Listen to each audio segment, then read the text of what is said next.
Robert Indiana was born Robert Earl Clark on September 13, 1928. He was born from Newcastle, Indiana, and he took on his name of his home state while serving in the U.S. military. He studied art and graduated from the Art Institute of Chicago.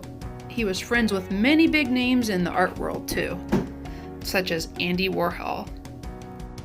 Indiana moved to New York City in 1954 and joined the pop art movement. Indiana's work often has bold, simple, iconic images, especially numbers and short words like eat, hug, and love.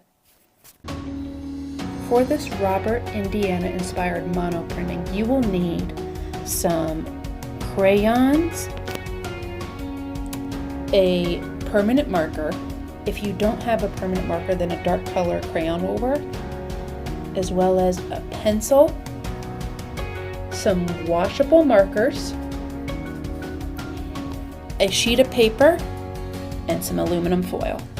Once you grab those items, we can begin. So we are spelling a four-letter word, love. You could pick a different four-letter word like care or kind, but I'm going to spell love, and it's a four-letter word, so we're kneading our paper into 4 equal parts. Starting at the bottom, all the way up, making sure we're matching our edges. Once I find the matching edge and the corners line up, crease as close as you can. It may be a little off, and that's okay. Unfold.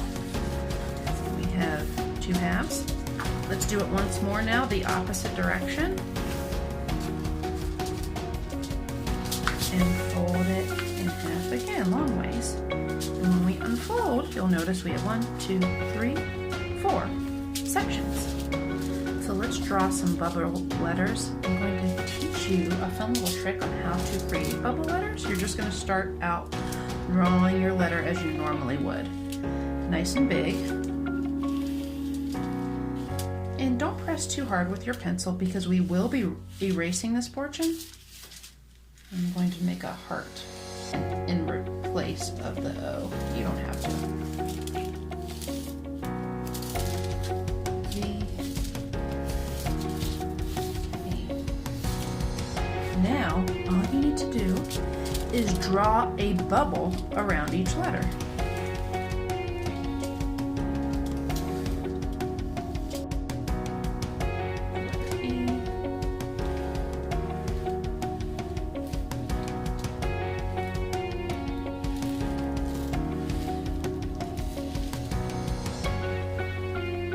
Okay, now all you do is you take your eraser and you erase the letter inside the bubble.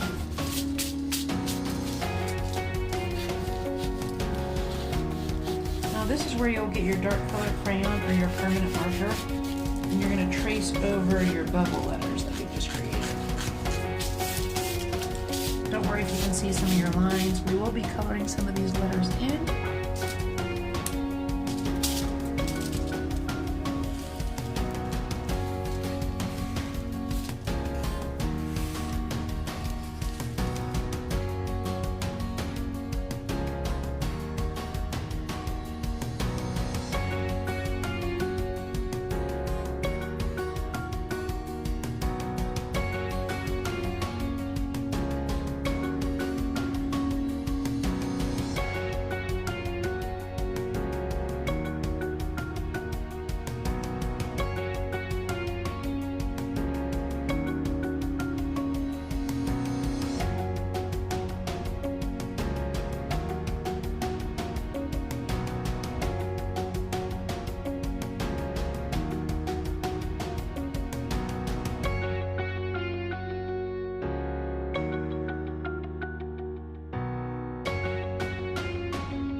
All right, I have all my letters colored in.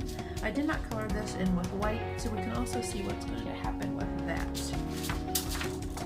To put this off to the side for now, here's where you're going to get your washable markers and just start to add some color.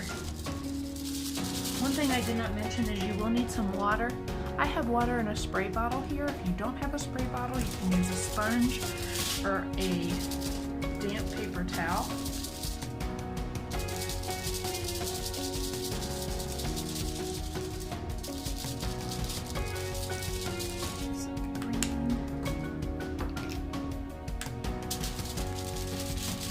Now, if wherever you don't have marker and you just see the aluminum foil, that's where the white of your paper is going to be.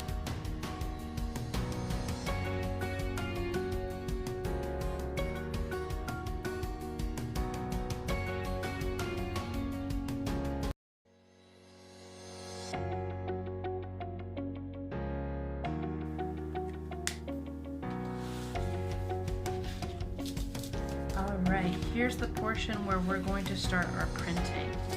Now if you have the spray bottle, then you will spray directly on the aluminum foil. If you don't have a spray bottle, you want to get a paper towel or a washcloth, get it full with water, wring it out nice and tight, and then press the washcloth on top of your sheet of paper until it gets a little damp. You don't want it soaking wet, but you do want your paper wet, every part of it.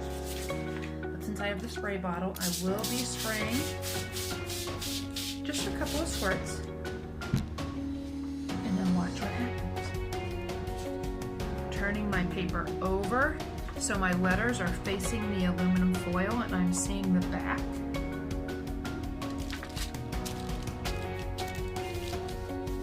Pressing down. Pressing up all parts of my paper. Don't forget the corners and along the sides. And let's see what happens when we lift up.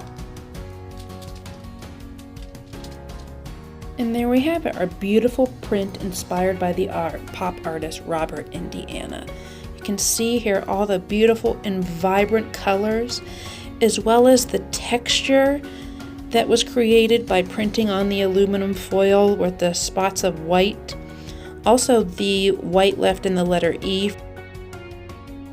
Now what I ended up doing is I actually did go back and color some more on my aluminum foil with my washable marker just to fill in some of the white spaces left on my sheet of paper. If I wanted to, I could probably do a little bit more up here and right down here, but I think for the most part I love the amount of color around each letter and how it fills my composition or my space.